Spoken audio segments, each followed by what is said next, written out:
Bhojpuri film बनाए तो हम चाह कि काजल जी जरूर रहेंगे। आप रहेंगे क्या? मंच पे को बोलिए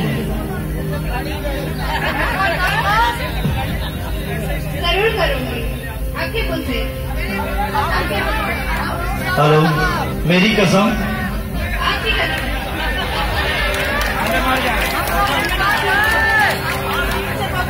थैंक यू, आपने इतना प्यार दिया, बहुत बहुत धन्यवाद काजल जी। हे भगवान जी का मन हो जाए,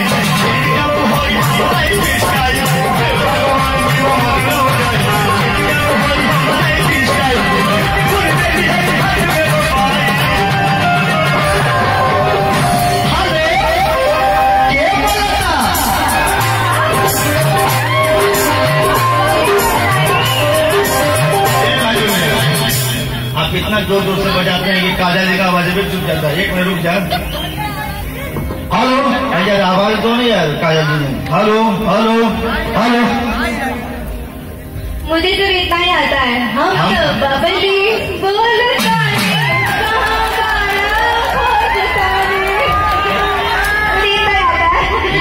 भाई लोग के इतने चाहिए और कुछ नहीं चाहिए। चाहिए यार, इतना चाहिए और कुछ नहीं ना। हे भगवान जी का बंदर चाहिए।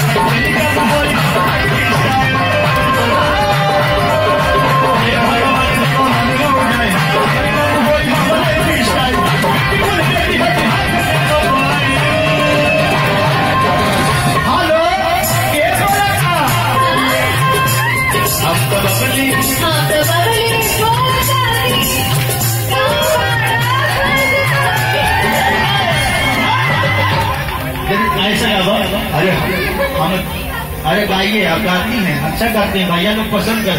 अरे हम तो बबली गाइए, हम तो बबली बोलता और कहना पड़ा खोजतानी। थैंक यू बोलतानी सब लोग। हम तो बबली बोलता।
इसमें बहुत धर्म के लोग हैं, हिंदू मुस्लिम सिख ईसाई सब लोग हैं। और सब लोग ताली बजा मतलब भोजपुरिया खा देने से बड़ी खुशी का हो सकता है।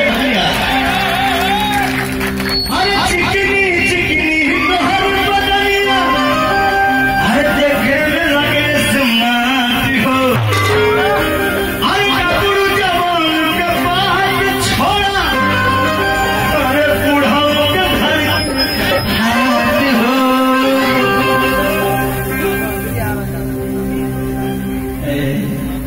क्या बात है, चिकनी चिकनी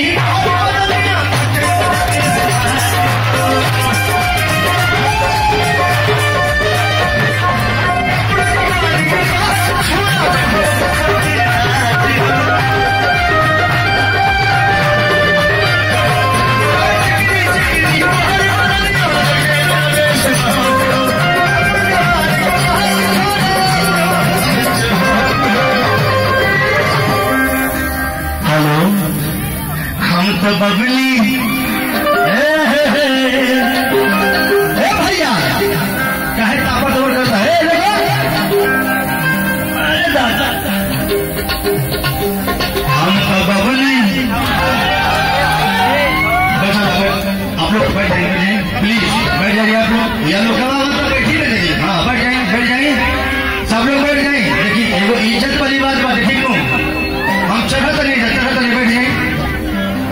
लगी हो। भैया बैठा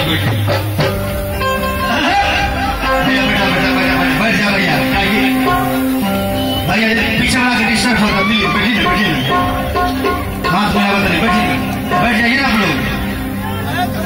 अरे चिकनी, बैठ जाइए ना, बैठ जाइए। अरे चिकनी चिकनी हर बदनिया, अरे देखने लगे समाट हो, अरे कबूल जवान के बाद छोड़ा, अरे बुढ़ाओ के धर के हाथ हो। अरे हम तो बबली, अरे बबली ना हम बबली, अरे हम तो बबली बोला।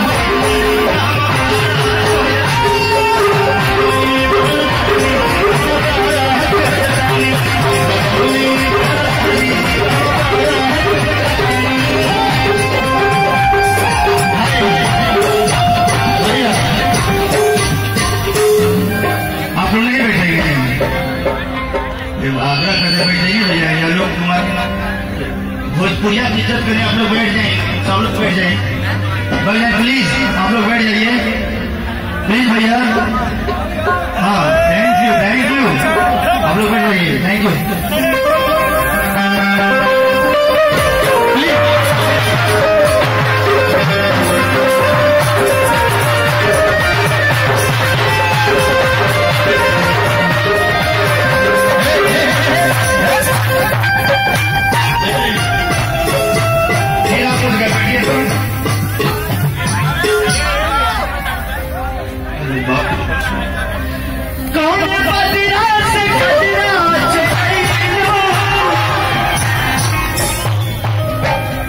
कितना खाए हुए हैं, जब देखा तो बोला पाया ना भाई।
कंपनी मत करो।